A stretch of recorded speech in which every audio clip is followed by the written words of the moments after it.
Assalamualaikum warahmatullahi wabarakatuh. Selamat pagi anak-anak. Kita berjumpa lagi hari ini dan membahas materi tentang melaksanakan ketentuan bersuci atau yang disebut toharoh.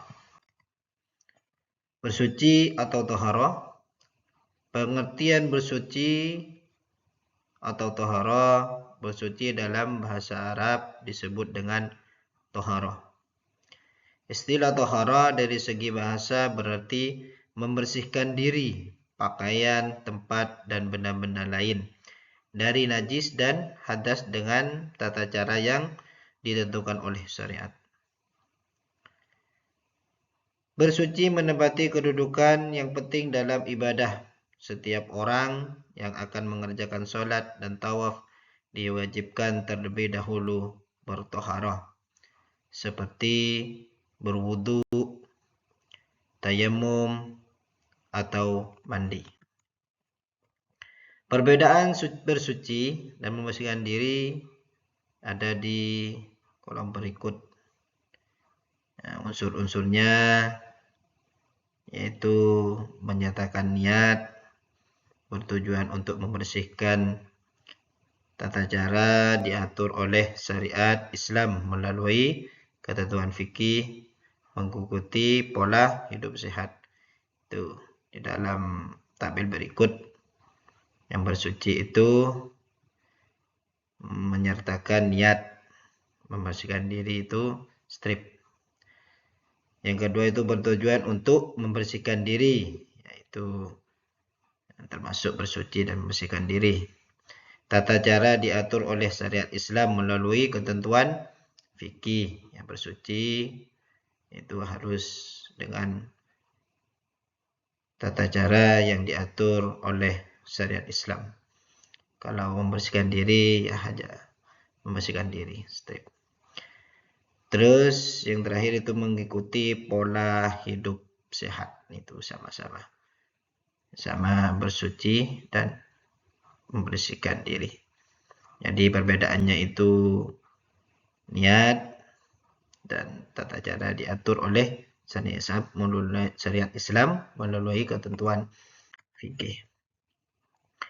Dasar hukum bersuci yaitu ada di surat Al-Baqarah ayat 22 yang berbunyi wa yas'alunaka 'anil mahid qul huwal adan fa'tazilun nisaa fil mahid wa la taqrabuhunna hatta yadkhulun fa idza tatahharna fa'tuhunna min haitsu amarakumullah innallaha yuhibbut tawwabina wa yuhibbul mutatahhirin, yang artinya mereka bertanya kepada Muhammad tentang haid. Katakanlah haid itu adalah suatu kotoran. Oleh sebab itu hendaklah kamu menjauhi perempuan pada waktu haid dan janganlah kamu dekati mereka sampai mereka suci. Apabila mereka telah suci, maka campurilah mereka di tempat yang diperintah Allah kepadamu.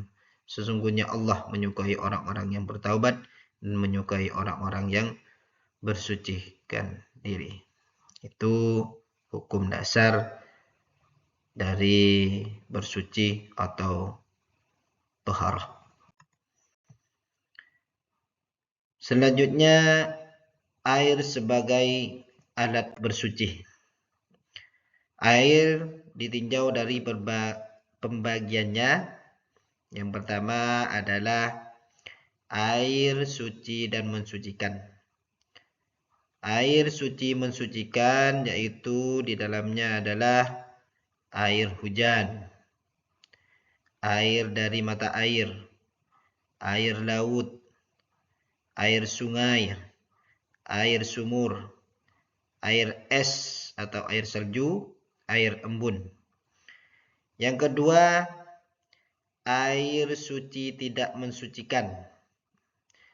Yang dimaksud air suci tidak mensucikan yaitu air buah-buahan, air yang keluar dari pepohonan atau nira, air suci yang tercampur dengan benda suci lainnya, contohnya air teh, air kopi, dan lain sebagainya. Yang ketiga adalah air mutanajjis. Air mutanajjis yaitu air yang terkena najis. Air ini tidak halal untuk diminum dan tidak sah apabila digunakan untuk bersuci. Air semacam ini tidak dapat digunakan untuk ibadah, baik untuk menghilangkan najis maupun hadas. Contoh air mutanajjis ini adalah sebagai berikut: air yang sudah berubah warna, bau, dan rasanya karena terkena najis. Air yang belum berubah warna, bau, dan rasanya, tetapi jumlah air sedikit kurang dari 2 kullah atau sekitar kurang lebih 216 liter. Yang keempat itu air mustakmal. Air mustakmal yaitu air yang sedikit ukurannya atau kurang dari 2 kullah dan bekas pakaian telah digunakan untuk bersuci. Walau tidak berubah warna, air ini tidak boleh digunakan untuk bersuci karena dikhawatirkan sudah terkena kotoran atau najis yang dapat mengganggu kesehatan. Konvensi volume air 2 kullah dengan menggunakan berbagai satuan. Kilo, dengan kilo, ada liter, ada hasta. Kalau kilo 2 kullah sama dengan 81 kali sam dan 1 kali setara dengan 2,5. Sedangkan liter itu 2 kullah sama dengan 10 sampai dengan 15 tin yang dapat disetarakan dengan kurang lebih 270 liter air. Kalau hasta adalah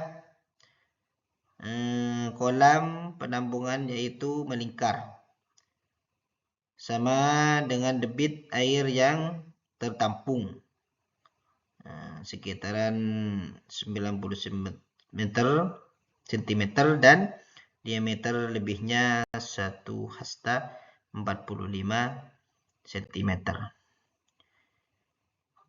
Yang kelima itu air musyammas, yaitu air yang makruh dipakai bersuci. Yang termasuk jenis air ini adalah air yang dijemur atau terkena panas matahari dan disimpan dalam bejana atau bak penampungan wadah yang bisa berkarat selain dari emas dan perak. Air bersuci selain air, di dalam ini ada alat bersuci selain air. Air bersuci selain air itu bisa batu, tisu, atau kaca. Diperbolehkan menggunakan benda padat selain batu dengan syarat memiliki kriteria: yang pertama suci, yang kedua padat dan kering, yang ketiga mampu menyerap, menghilangkan, dan terus yang terakhir bukan benda yang dihormati. Sekian, sampai jumpa di bab selanjutnya. Wassalamualaikum warahmatullahi wabarakatuh.